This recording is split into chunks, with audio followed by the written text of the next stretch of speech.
All right. I don't know if we have enough room for everybody, but if we kind of group a couple people together to do them. I only use certain knots myself for doing tree work, as Tori does.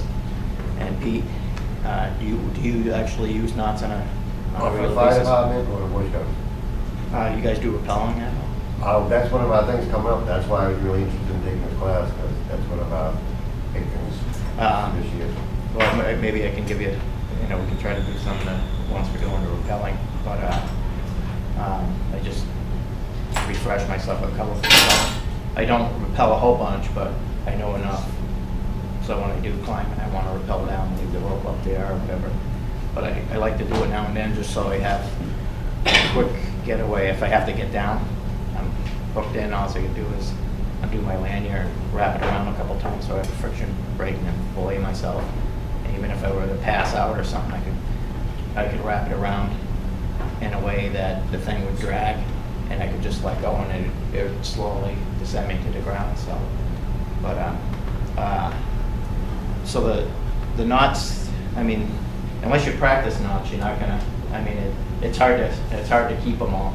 I think some of the Boy Scouts that do them to get their badges and stuff and practice them all the time. So, I bet you, like you said, after about a year of not doing them, you don't. I haven't used any of these, so I've been sitting in a chair for a little while doing them, practicing them. But this one here, I just did it at home a bunch of times. This is like it's called a munter, or this one's actually a super munter, and M-U-N-T-E-R. And what it is it's for like if you want to lower something, or like say you're going to lower a person off a second-story building to the ground, you would put on something like this. And all it is like a friction thing. With a little bit of friction, you can control it with just one hand. Person's body weight with one hand, just pulling on it a little bit. But what this is, how this hooks up is, and this one I learned was on a carabiner. This right here actually came off one of my lanyards, and what it does is this actually works as a brake. It just wraps around the rope a couple times, and then that creates friction itself on the rope, and I can slide along, and that thing will lock right up. So I can, I can stay stable. I can on a tree. I can do my tree work and stuff, and know it's not going to slide off. Only thing is when you get it brand new, I found out. I climbed up a tree. I got about maybe 10 feet up, and I was trying out my new lanyard, and it was so smooth, silky like that. It was sliding, and I started going away from the tree. So you get a little dirt on it or something, scuff it up. But Tori will hold that again. Whoop. Okay, what this is, let's see if I can get it again. You're going to feed your rope up through. It comes down. It's going to come around the front. And then it's going to come back up and over the top here. And what that does is it just creates a friction area here. So, when it's going down, it'll flip through each side. If you're going up down with whatever end you're going to use, that loop will flip over to the opposite side. But what you want to do is if you have something that's like if I was going to lower John versus Tori here, and I would want to go with a little bit more of a dragging system. So what I do is end up going around the sun backwards again. But it might be on this way. What I do is, the way that this is set up right here, I just do one more loop up through, over, just gives me one more. And the more times I went around on that, the more friction you're going to have. It's going to get to the point where you could actually get to the point where the person could probably, just lower themselves down with the rope. Even if it was a slider in your hand, if there's enough friction on this thing, you're gonna go. So you don't want to find out by jumping off at a high point, But, and also on the end of your rope, you're gonna always want to have a knot on the end. And they have it's called a a 3-barrel knot, so it's gonna go like this, and it's gonna come around 2 nines this way.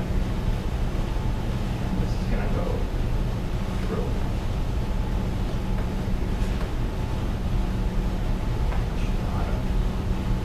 The end of it. And you wanna make sure that locks up good. That notch, just so that if you get to the end of your rope, it's not going to slip through. So it would on this end here, because it's wrapped around itself, it won't go through. But if you're rappelling down off of a second story or something, you don't want to get down and find out you're about 7 feet up in the air with the end of your rope. You're better off for it to lock you out longer. That's a barrel knot? Yeah, it's called a barrel. It's called a triple barrel knot. I don't think they get it. Actually, it should be a little bit bigger than that. Let me see if I can get it. So you're going to hold it in your hand this way, and you're going to wrap it around itself 2 times, and this one's going to come through, back around.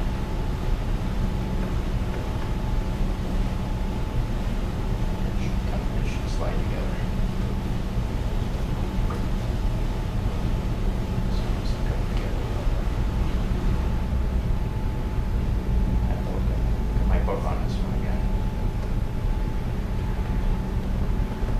Probably similar to the one that you were just showing with your the way you hook up in the tree, but it's supposed to wrap around. I think we go. I think we had it backwards. It goes this way and then it comes around. And it's supposed to come together. What I think it does too is it's a knot that won't allow it to really bind up, get hung up. You can get it off easy, just like when you're using a bowline knot. Your bowline knot is it's a knot made so it won't lock up. It won't be, even if you're pulling on it and stuff, it won't tighten up to the point where you can't undo it. If you just were to put a square knot or just a knot like this in it, what would happen is it gets so tight, you gotta hit it with something to loosen it up. But from that one to, if you're gonna do if you're gonna lock in 2 ropes together, if you had 2 ropes, maybe I can do it with this one. I don't know if it's gonna be long enough. If you're gonna put 2 ropes together, what you're gonna do is,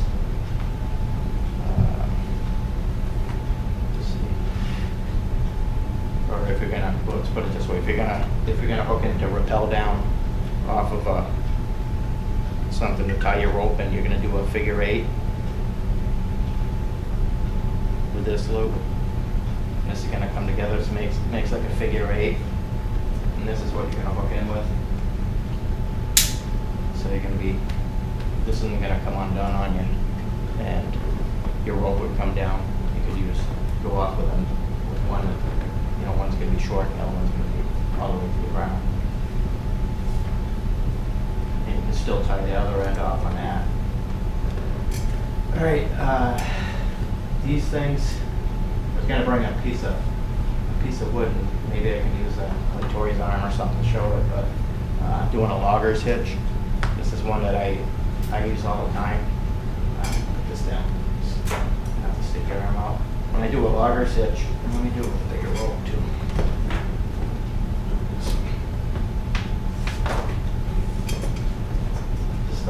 All this is cheap nylon rope.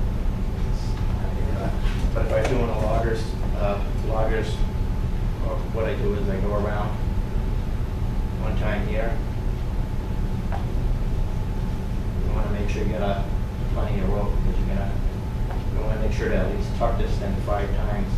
And when you come up, you're going to wrap it around again up here.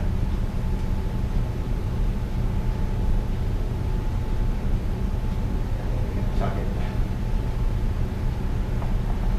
5 times. This is what I use when I'm lowering. Because once it binds up, it's not going to come undone on you. This will work good if you're going to be pulling dragging hard because it's gonna Yeah, fall there's off the I'm line. not sure. But what it does is it'll bind right up between this point and this point. If you drop a log, this right here is gonna take the full brunt, and it's not a knot, also it is pass through itself. And then where this is bound, it's gonna just bind up against the tree, and it's not gonna allow it to go. But you can pull the rope by break before this thing all that puts put on. That's a logger's hitch they use. We'll do with that in a couple of minutes. I'll see if I can, maybe we can practice on someone's leg or something with it. Something we can really bind on it. we'll get a big leg with John's or something. All right, a bowline. Bowline's probably one that most people use. Most tree guys use. I use it now and then, not as much, because I have a lot of my stuff. I have slings and stuff that I use with my carabiners, so I don't have to actually use tie knots in the rope around things. I'll put a sling around it, and then I'll put it through a heavy-duty carabiner, and I might just do a quick figure 8, like you do if you're going to tie off for rappelling, and then you can put the strap on.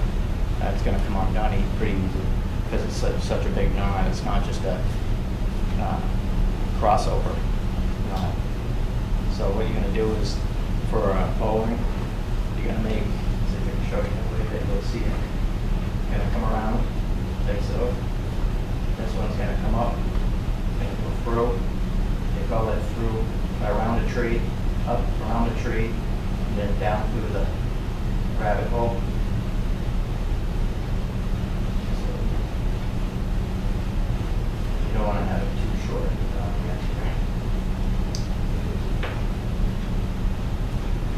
Get that right.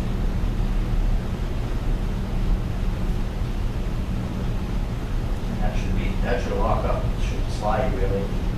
This is something that you would put around, like around your body if you were gonna, somebody drop a rope down to you and they're gonna pull you up, a bunch of people are gonna pull you up. You just take this one, flip it over, like this, and this is gonna go through. Of course, you wanna get it down closer to you because you don't wanna fall off, but you're gonna make it like so and go up through,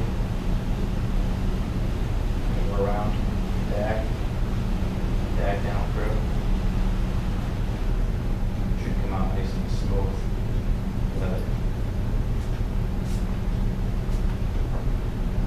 Because this is that nylon rope, I think it's making it slip. But if you keep it long enough, you can always tie it off. But that's the kind of knot you're going to use if someone's down, like down the cliff, so you can get it up under your arms, and they can pull you right up with it. It's not going to come undone easy. That's a rescue knot. If you use that knot, it won't crush your ribs. A lot of people use a slip knot when they're trying to pull someone up. Yeah, you'll end up. And that asphyxiates them, so that knot won't slide on them. Yeah, That's the knot. it shouldn't. With this stuff, it is a little bit because this stuff is slick. This isn't the kind of rope I'd probably use on it, but like I said, once you go through it, you can actually tie it off again too. So you flip it over. This one we'll try it on with a couple of different people, but flip it over. This rope's going to go up through, and it's going to go around. It's going to come back through down here. Get that right. Looks like it's pulled through together now. I think it's again on the wrong side.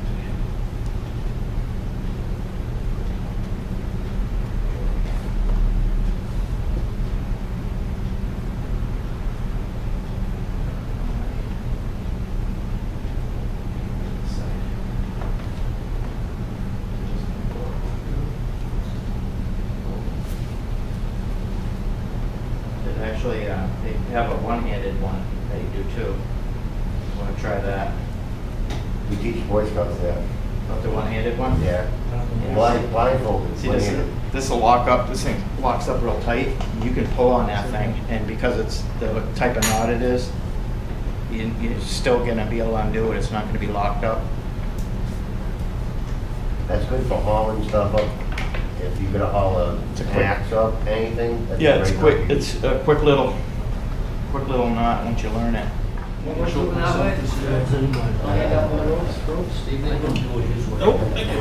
Another thing too, if you don't want, Yeah. you wanna That's make what sure, you gotta learn. Yeah. you wanna make sure you get a It's one of good the quality ones rope, that this if you're gonna rope keep a is rope with you.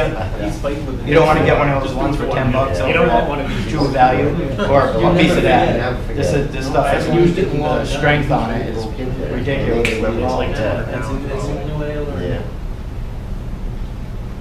So what you're gonna do is your ropes this way, and if you wanna, we should probably actually try doing, I don't know if you can do it, you can do it around your leg actually. Yeah, or around Because the chair. another thing is you might be doing it, putting it around, if you did it around someone's feet or something to, It piss you off, you wanna take it for a horse ride? I mean, whatever works. If for some reason you can't get it around their arms, if they're What size unconscious, of long Yeah. side on those? Yeah. Like, how are you doing that? what you're gonna do Never is, learned it this way. this piece here, you just wanna have long enough, and by practicing it, you can kinda get an idea of how much it's gonna be. But then here, you're gonna make a loop in the front, Okay, this is weed. so the loop's gonna be in the front. Which the way? Just grab the rope. And then, it's like this That's the actually. way. It's gonna be like this. Grab it. Twist your, Oh, okay. twist your loop. You're gonna go through. Twist down with your fingers. We'll go over it and over it again. Go up, through, around. Yep. And then right back to the same hole. And then it locks up, we should slide it. Are you going back through the rope? Yeah, there's nothing. You guys, Has to go over. everybody, Has to go over, okay. Steve just brought up a good point. Carabiners, you don't want to just go buy one from Walmart. I mean, they're actually rated. You're better off getting one from like Park Saw or a Harper has them. And then you keep it. And they have ratings on them. You want to make sure to get a good quality one. They're only Yeah. these are like maybe $20, something like that. But I have a couple of steel ones that are. This one here actually shuts and then it screws shut, so it won't just come undone on you. Can you get into like This is a sporting loop goods I'm stores? working. Like, Yeah, yeah, loop right here. anybody that does Yeah, climbing. you probably can, but just make sure you're getting a good quality, and This is there are one that- numbers I on like it, to but put- I they like should to have put some around information on it, something, and it should have a slip on it, Or something. or an identification tag that comes with it showing that what rated and it's good, how much it's good for. For the weight? Yeah, for the weight Yep. and everything. I mean, this one here is aluminum. Just to get you. And these things are strong, they make them, the way they make them and everything, but if you don't use them right, You can drop one in. they can fail. Like that. Yeah. Is the rope tying to itself. So when you have your bowline, it's a knot. I can show you that. On a hitch, you're attaching the rope to something. The clove hitch is your basic hitch to attach a rope to something. You're lashing something. You want to tie something down.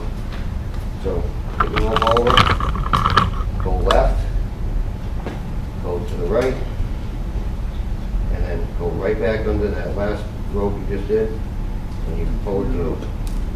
And see your two ends are in the middle, you tighten that. Now I'm lashed to that item.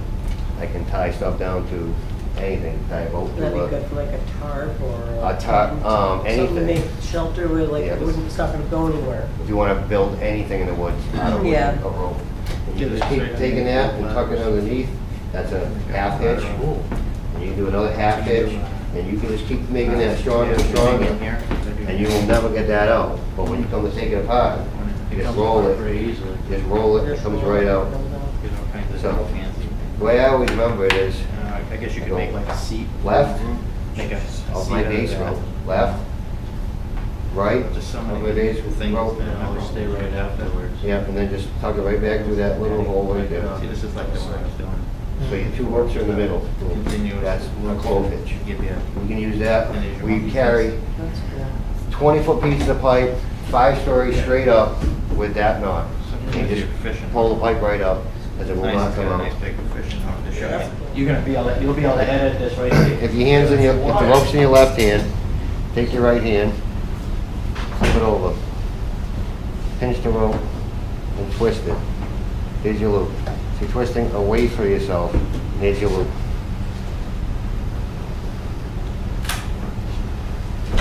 Up, around, and then through. And then pull everything away from each other, and that's your bowling. It's a knot that'll stay put and it'll Left, come out ropes in easy. your left hand, Yep. take your right hand. Yeah, just like this, pinch the rope, Pinch it. and twist it. Okay. And that's your hole. Yep. All right, take this end, go up, around, and then down. And then just pull everything away from each other. When you pull, you gotta not pull the loop. Yeah, you don't want to lose your loop. So when you So you want twist to kind of it, hold your loop as you pull. so you want, when you come up, around, and through, you grab, you let go of everything you've been holding, and you grab your tail, your loop, and this. And once you pull that, it makes that bowling. And before you pull it, before you tighten it up, you Yep. can actually adjust it Yep. Yep, the loop, to where you need it and then There you go. tighten it up. up, around, yep, down. And at this point, see, this is your loop. That's a loop. So you want that in your tail, and this. Yeah, I like my, That's it. All right. Buggers hit. I just did it too. Use this one, goes around. See, I keep trying to pull this Right. while holding, I Right. keep trying to hold it Pull this way, this, but if right. I just do it that way, so much easier. And it ends up Okay. being a ball in the middle of your. Yeah, exactly. So much easier. Back around like There this. we go. Around your waist. If you're on the bottom of a cliff and somebody throws you a rope, okay, and you're holding on, right, and you want to tie the bowling, he knows this one because it's a Boy Scout knot. Break the glass, scratch your belly, and pull it through. And there's your bowling up, right there, and you can get pulled up by that. It's Do that slow. a lot slow. Say that one more time. All right, so she lowers me the rope. I take the rope, I go over. I go over the rope, I scratch my belly. All right, see the loop right there? All I did was make the loop. When I took my hand over, I made the loop. Now Up that's your through. loop that you're making. So now I go around the tree, and I pull go back through. down through. And there's your That's bowling. basically how you do it with your one, that is the one-handed Right. do it method. Right, because you're Because- just making your own loop right there. When you come around, I'm twisting it with my Twisting your hand. wrist. So Okay, yeah. there's my loop, and all I'm doing is going up through it. And So you're going Yeah, over the you're top already- and under, you're- twisting. You're already up through making You're already your up loop. through it, right. So now I'm just going around the You're tree. just going around the tree and coming back down. See, yeah, so when you make the loop, go under, go around, go back down. You're doing the same thing, but you're just doing it with one hand. You're doing it in a quick motion. Over, scratch your belly, and made the loop, around, Pull it through. and through. Right over the Pulling it through is the hard part because it gets caught on your wrist. On your wrist is Right. But this will not crush your chest. You can get picked So up. Pete, what's the app that you use for Make this? sandwich with that I think it's called Knot Knowledge. Yeah, it is. yeah. It's like everything step by step right on Yeah, it. I can see right there when you make that. Plus we have to learn, well, I teach a lot of Then the you Boy bring Scouts. it in toward. We have to learn with the fire department. Right. That's gonna give you that thing.